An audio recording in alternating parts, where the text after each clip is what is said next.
Hello दोस्तों, कैसे हो आप सभी लोग। आई होप आप सभी अच्छे होंगे। आज मैं मुंशी प्रेमचंद जी की जिस कहानी को सुनाने जा रही हूँ उसका नाम है गुल्ली डंडा। कहानी शुरू करने से पहले हमारे चैनल को लाइक, शेयर और सब्सक्राइब करें और बेल आइकन को दबाना ना भूलें और कमेंट करके बताएं कि आपको हमारी कहानी कैसी लगी। तो चलिए कहानी की शुरुआत करते हैं। गुल्ली डंडा कहानी मुंशी प्रेमचंद। हमारे अंग्रेजी दोस्त माने या न माने, मैं तो यही कहूंगा कि गुल्ली डंडा सब खेलों का राजा है। अब भी कभी लड़कों को गुल्ली डंडा खेलते देखता हूँ तो जी लोटपोट हो जाता है कि इनके साथ जाकर खेलने लगूं। न लान की जरूरत, न कोर्ट की, न नेट की, न थापी की। मजे से किसी पेड़ से एक टहनी काट ली, गुल्ली बना ली और दो आदमी भी आ जाए तो खेल शुरू हो गया।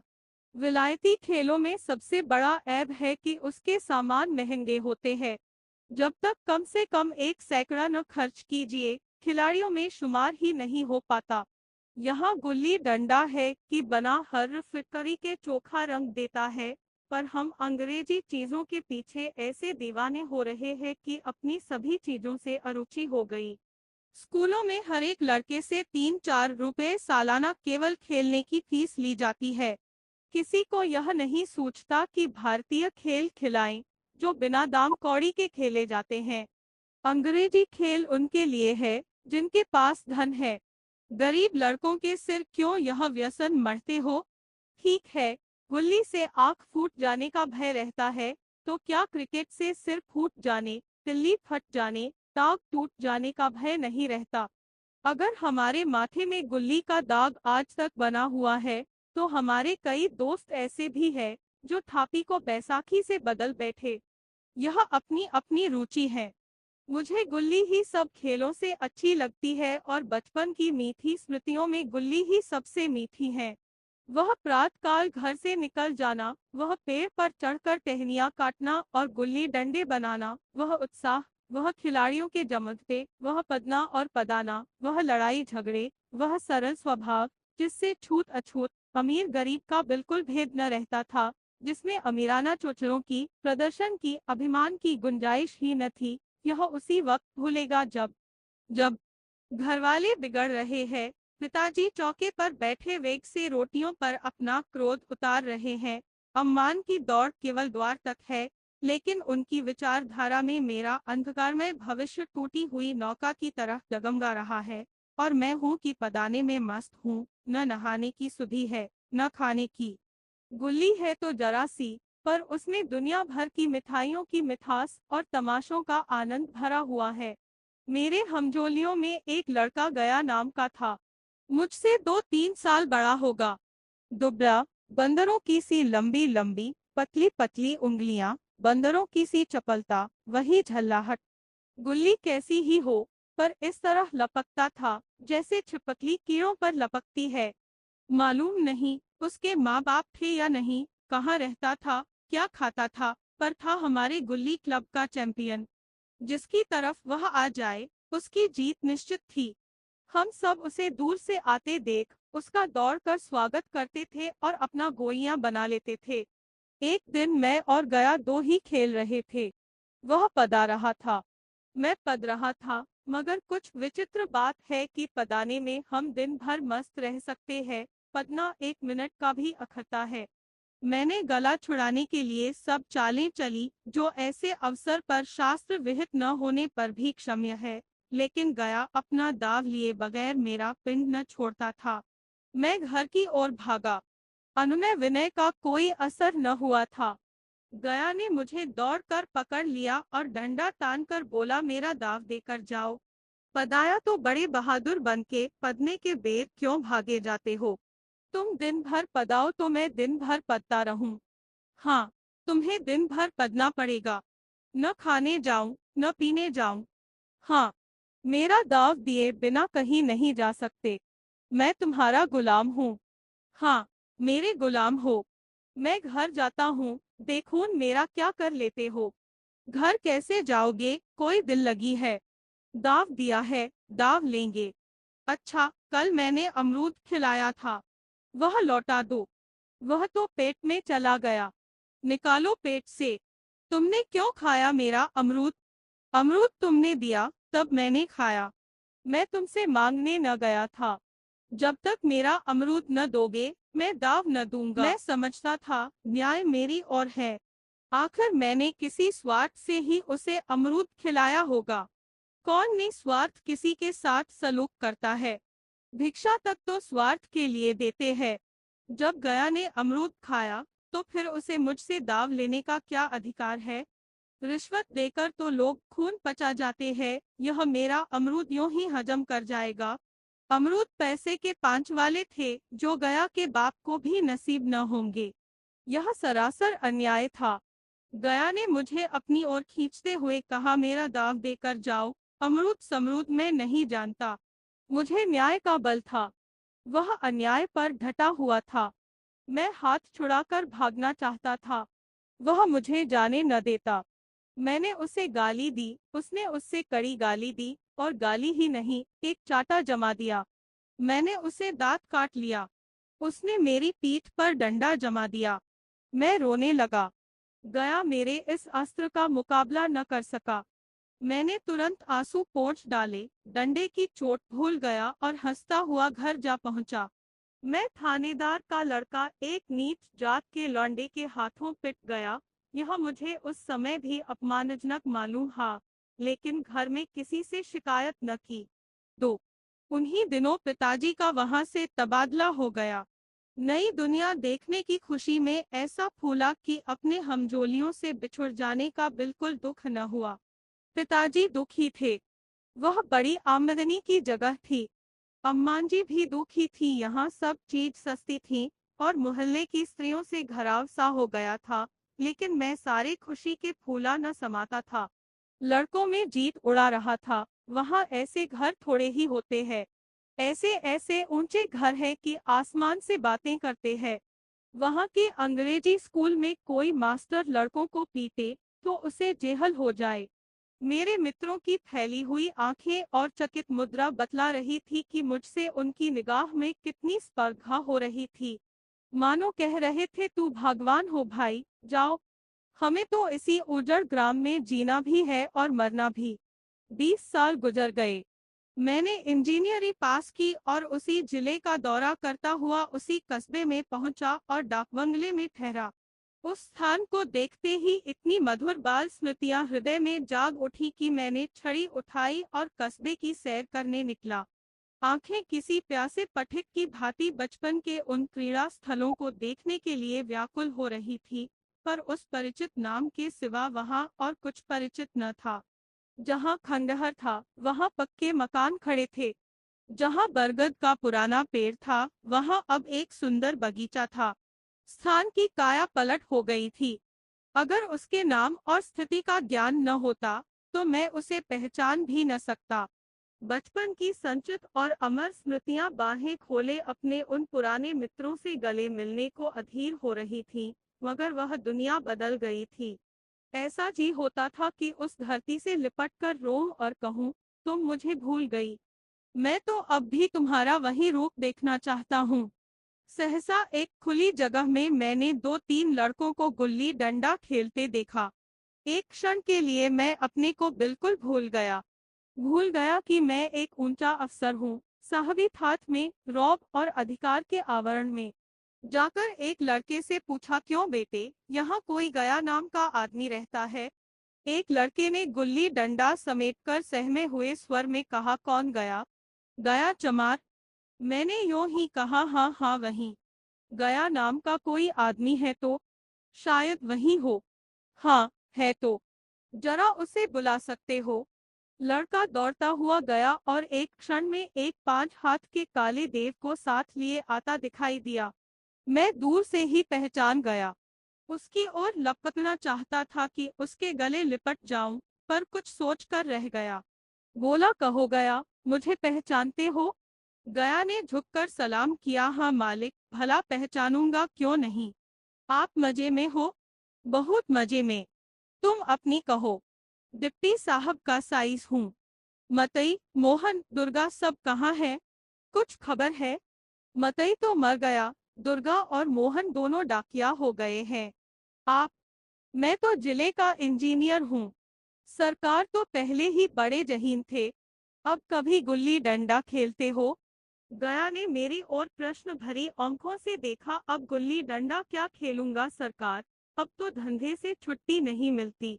आओ आज हम तुम खेलें। तुम पदाना हम पदेंगे। तुम्हारा एक दाव हमारे ऊपर है, वह आज ले लो। गया बड़ी मुश्किल से राजी हुआ। वह ठहरा टके का मजदूर, मैं एक बड़ा अफसर। हमारा और उसका क्या जोड़। बेचारा झेप रहा था, लेकिन मुझे भी कुछ कम झेप न थी। इसलिए नहीं कि मैं गया के साथ खेलने जा रहा था, बल्कि इसलिए कि लोग इस खेल को अजूबा समझकर इसका तमाशा बना लेंगे और अच्छी खासी भीड़ लग जाएगी। उस भीड़ में वह आनंद कहाँ रहेगा। पर खेले बगैर तो रहा नहीं जाता। आखिर निश्चय हुआ कि दोनों जने बस्ती से बहुत दूर खेलेंगे और बचपन की उस मिठाई को खूब रस ले लेकर खाएंगे। मैं गया को लेकर डाक बंगले पर आया और मोटर में बैठकर दोनों मैदान की ओर चले। साथ में एक कुल्हाड़ी ले ली। मैं गंभीर भाव धारण किए हुए था, लेकिन गया इसे अभी तक मजाक ही समझ रहा था। फिर भी उसके मुख पर उत्सुकता या आनंद का कोई चिन्ह न था। शायद वह हम दोनों में जो अंतर हो गया था, यही सोचने में मगन था। मैंने पूछा, तुम्हें कभी हमारी याद आती थी गया? सच कहना। गया झेपता हुआ बोला, मैं आपको याद करता हजूर, किस लायक हूँ। भाग में आपके साथ कुछ दिन खेलना बदा था, नहीं मेरी क्या गिनती। मैंने कुछ उदास होकर कहा, लेकिन मुझे तो बराबर तुम्हारी याद आती थी। तुम्हारा वह डंडा जो तुमने तान कर जमाया था, याद है न? गया ने पछताते हुए कहा, वह लड़कपन था सरकार, उसकी याद न दिलाओ। वाह, वह मेरे बाल जीवन की सबसे रसीली याद है। तुम्हारे उस डंडे में जो रस था, वह तो अब न आदर सम्मान में पाता हूँ, न धन में। इतनी देर में हम बस्ती से कोई 3 मील निकल आए। चारों तरफ सन्नाटा है। पश्चिम और कोसों तक भीमताल फैला हुआ है, जहां आकर हम किसी समय कमल पुष्प तोड़ ले जाते थे और उसके झुमक बनाकर कानों में डाल लेते थे। जेठ की संध्या केसर में डूबी चली आ रही है। मैं लपककर एक पेड़ पर चढ़ गया और एक टहनी काट लाया। चटपट गुल्ली डंडा बन गया। खेल शुरू हो गया।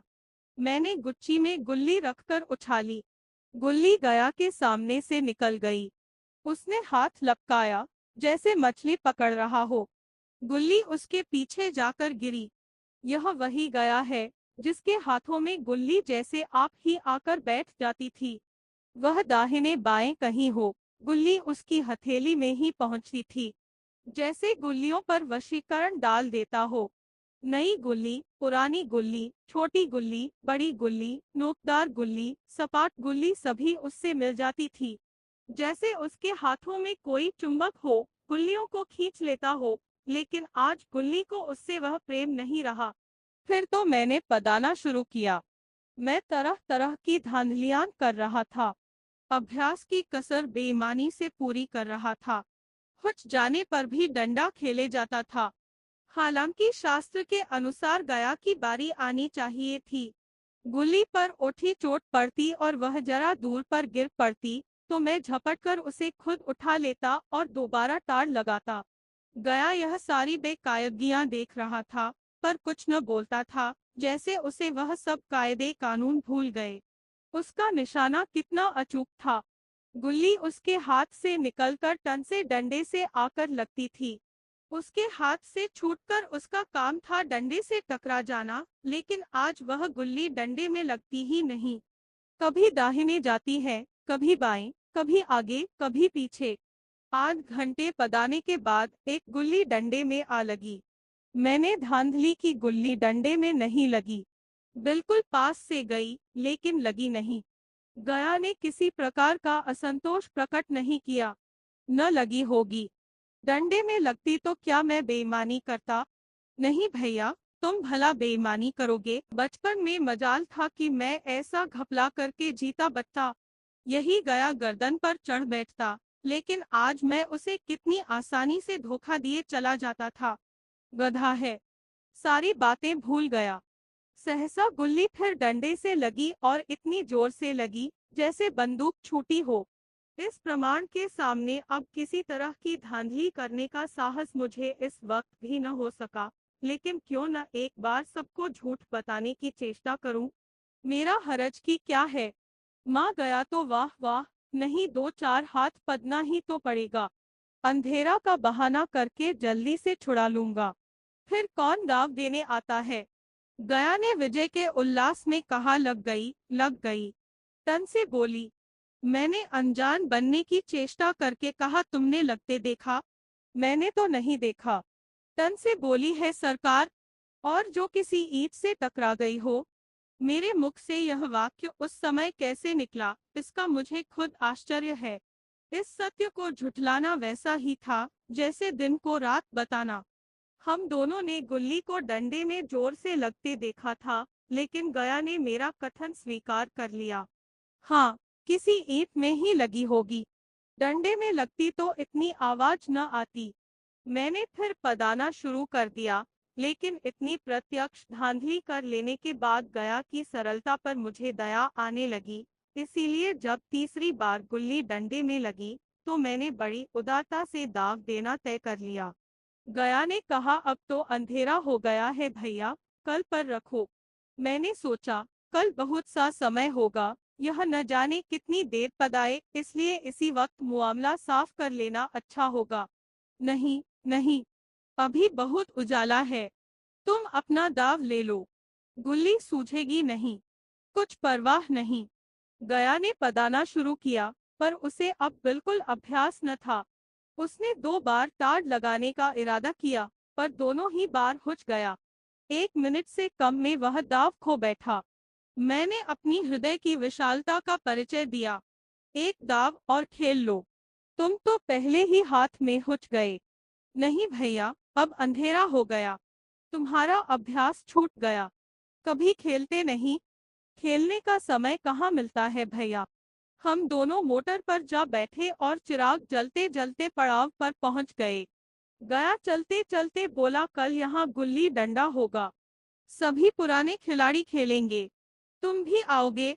जब तुम्हें फुर्सत हो तभी खिलाड़ियों को बुलाऊं। मैंने शाम का समय दिया और दूसरे दिन मैच देखने गया। कोई 10-10 आदमियों की मंडली थी। कई मेरे लड़कपन के साथी निकले। अधिकांश युवक थे जिन्हें मैं पहचान न सका। खेल शुरू हुआ। मैं मोटर पर बैठा बैठा तमाशा देखने लगा। आज गया का खेल, उसका नैपुण्य देखकर मैं चकित हो गया। ताड़ लगाता तो गुल्ली आसमान से बातें करती। कल की सी वह झिझक, वह हिचकिचाहट, वह बेदिली आज न थी। लड़कपन में जो बात थी, आज उसने प्रौढ़ता प्राप्त कर ली थी। कहीं कल इसने मुझे इस तरह पदाया होता तो मैं जरूर रोने लगता। उसके डंडे की चोट खाकर गुल्ली 200 गज की खबर लाती थी। पदने वालों में एक युवक ने कुछ धांधली की। उसने अपने विचार में गुल्ली लपक ली थी। गया का कहना था गुल्ली जमीन में लगकर उछली थी। इस पर दोनों में ताल ठोकने की नौबत आई है। युवक दब गया। गया का तमतमाया हुआ चेहरा देखकर डर गया। अगर वह दब न जाता तो जरूर मार पीट हो जाती। मैं खेल में न था, पर दूसरों के इस खेल में मुझे वही लड़कपन का आनंद आ रहा था जब हम सब कुछ भूलकर खेल में मस्त हो जाते थे। अब मुझे मालूम हुआ कि कल गया ने मेरे साथ खेला नहीं, केवल खेलने का बहाना किया। उसने मुझे दया का पात्र समझा। मैंने धांधली की, बेईमानी की, पर उसे जरा भी क्रोध न आया, इसलिए कि वह खेल न रहा था, मुझे खेला रहा था, मेरा मन रख रहा था। वह मुझे पदाकर मेरा कचूमर नहीं निकालना चाहता था। मैं अब अफसर हूँ। यह अफसरी मेरे और उसके बीच में दीवार बन गई है। मैं अब उसका लिहाज पा सकता हूँ, अदब पा सकता हूँ, साहचर्य नहीं पा सकता। लड़कपन था तब मैं उसका समकक्ष था। यह पद पाकर अब मैं केवल उसकी दया योग्य हूँ। वह मुझे अपना जोड़ नहीं समझता। वह बड़ा हो गया है, मैं छोटा हो गया हूँ।